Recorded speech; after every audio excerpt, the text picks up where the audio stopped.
Hello, guys. Welcome back to African Stories with Unsa. Hope you're all doing well. If you're new around here, please do well to subscribe to this channel, like the videos, and also help us share so other people could get to know about us. Today's story is titled Ladi's Fate. Ladi and her husband lived in Aba. They were blessed with four beautiful children, two boys and two girls. Her husband Okafor was a very successful businessman, majoring in imports and exports. Okafor loved his wife so much and spared no expense in showing her how much she and the children meant to him. He made sure that she had a personal maid and driver at her disposal to help her at all times. And when he was not away on business, he was a loving and devoted husband and father who helped his wife with the cooking and house chores and helped the children with their homework. Ladi was the envy of all her friends. "You're so lucky," one of them said to her. "Your husband is such a good man," another said. And Ladi would simply smile and say nothing. She knew she had hit the jackpot with her husband, but Ladi had one major problem. Her husband's family did not like her. They felt that she had taken their brother's attention away from them and that he was no longer helping them financially the way he used to before she came into the picture. So their hatred for her increased over the years, especially when she started having children. This was a constant source of worry for Ladi. Okafor knew this and kept his family at arm's length. He stopped them from visiting his house because of the way they treated his wife. But Ladi would beg her husband to be patient with his family. She hated to be in the middle of their squabbles. Okafor was not upset with his family only because of the way they treated Ladi. He was also upset with them because they were lazy and expected him to do everything for them. When he had first started his business, he tried to teach them so they could get involved and make money for themselves, but they were not prepared to learn, so he had stopped trying. His two younger brothers were lazy and busy being a nuisance, and his sisters were no different. They felt that as the firstborn, Okafor was responsible for every need, and so when she came into the picture, they saw her as a threat. He had complained to his mother several times, but it appeared that she was enabling them. Ever since they had lost their father as the firstborn, the responsibility of the family had rested on Okafor's shoulder, and he had worked very hard to attain the level of success he had to be able to cater for his mother and siblings. But now they were grown, Okafor decided that they had to be responsible for themselves. One day, Okafor had left for one of his business trips and Ladi was in the kitchen making lunch for the children when a strange number called her phone. She was going to ignore and return the call later, but it looked like the person who was calling was desperate to speak to her. So when the phone rang for the fourth time, she picked it. "Hello," she said. "Is this Mrs. Okafor?" "Yes, speaking. How may I help you?" she replied. "I'm afraid your husband was involved in an accident," the person on the line said. Ladi's heart sank. "What? How did it happen?" Ladi asked. There was panic in her voice. "His car somersaulted into a ditch along Iweka Road. A few of us went to help and rushed him to the hospital, but unfortunately, the doctor said he did not make it." Ladi let out a loud scream and collapsed to the kitchen floor. Her eldest son, who had heard his mother scream, rushed to the kitchen to see what was wrong and tried to console his mother, not knowing what was going on. When Okafor's family got to know about his passing, they blamed Ladi for it. They said that she was a witch who had killed her husband so she could inherit his riches. As soon as Okafor's brothers arrived at the house, they told her that she would have to vacate the house after the funeral and asked her to hand over the papers for his other properties. "But his properties belong to his children," she had said amid tears. "His children, my foot. one of the brothers replied angrily. How are we sure that these are his children? Ladi looked at him incredulously. They had no single sympathy for her. Now that her husband was no more, she knew she was in trouble. With the way they were scrambling for her husband's property, she wondered if they were secretly happy that her husband was gone. As part of the funeral rites, she had to go to the village 2 weeks before the funeral. She was forced to shave off all of her hair, wear a black dress every single day, and also stay in the same room as her husband's corpse, isolated from everyone else. Ladi tried to protest, but she was told that she must do it to prove her innocence.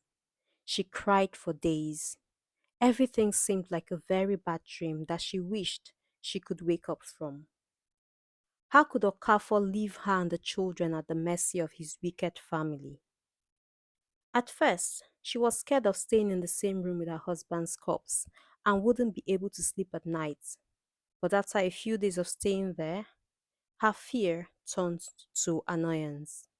She would scream at his lifeless body for putting her through her current predicament until she would lose her voice and there would be no strength left in her.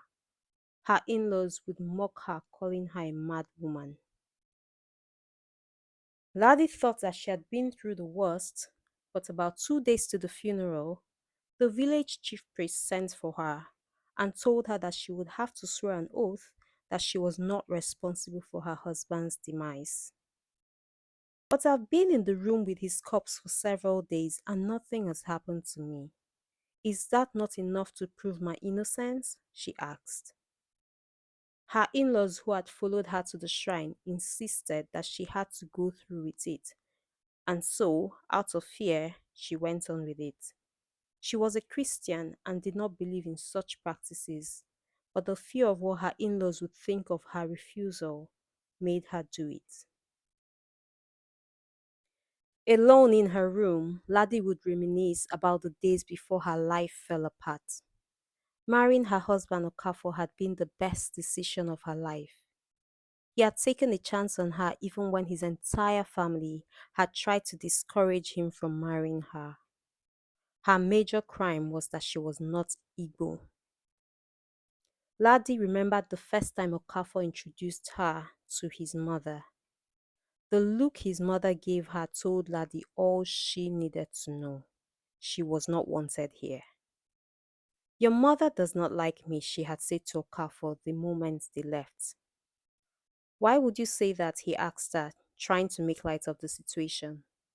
I know it's Okafor. Well, that's her problem, he had said to her.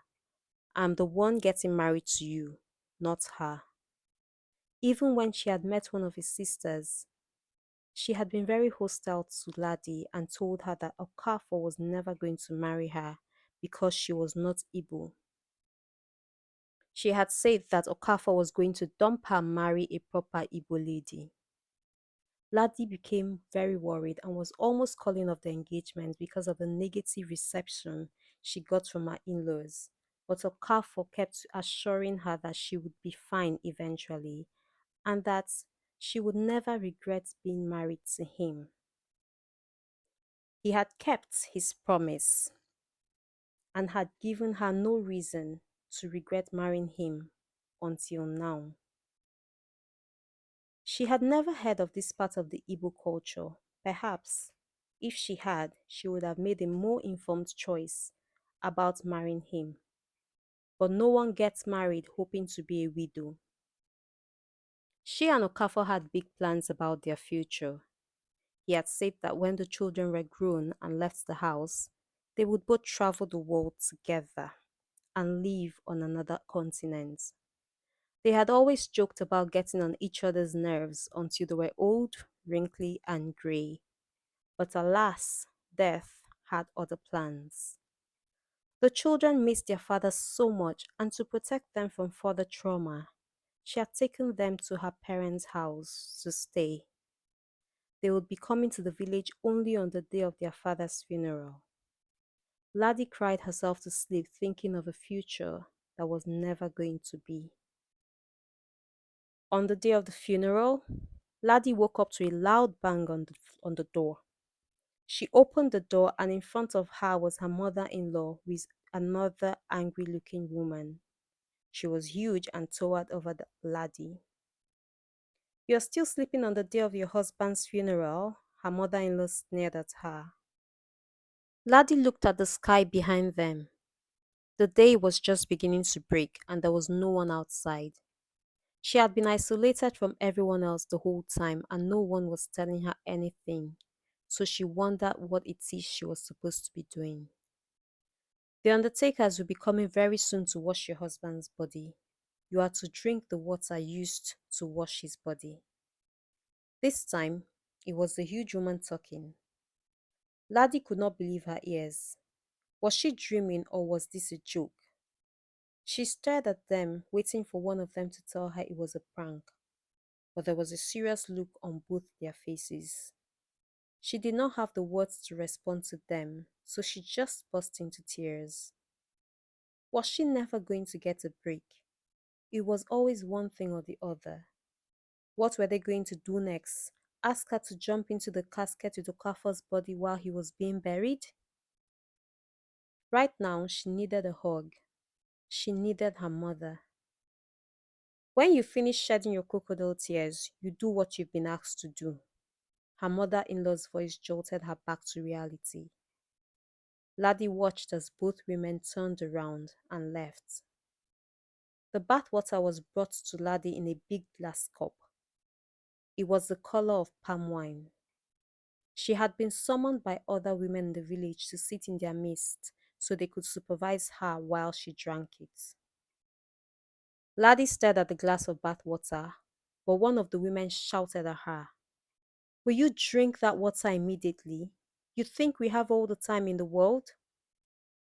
She immediately raised the glass to her mouth, but the smell was nauseating and she started to vomit. "You have not started yet," another woman said to her. "You think we're joking here." Ladi wiped her mouth and then made another attempt. This time, she used one hand to pinch her nostrils and the other to hold the glass while she drank. She gulped down the contents of the glass until it finished. Ladi felt like throwing up again, but the women dared her to do it, so she forced herself to hold down her vomit. Throughout the funeral ceremony, Ladi's stomach hurt, but she had to bear the pain. When her mother saw Ladi, she cried. Her daughter had become a shadow of herself. She had emaciated so much and looked so unhappy. The children had to go back the same day with their grandparents, while Ladi was asked to stay behind in the village for another week. Ladi kept complaining that she did not feel well, but her in-laws and the other family members did not listen to her. They told her that if anything happened to her, then it meant that she was responsible for her husband's demise. So Ladi stopped complaining. She had developed a fever in addition to stooling and vomiting, but nobody cared. A few days later, Ladi collapsed while vomiting and died, and her in-laws concluded that it was evidence that she was responsible for Okafor's death. When Ladi's parents got to hear of her demise, they were furious and demanded an autopsy. The autopsy report said that Ladi died from an untreated infection, and following an investigation, her parents got to know about the treatment Ladi was subjected to, and every member of Okafor's family was charged with manslaughter. This is the end of this story.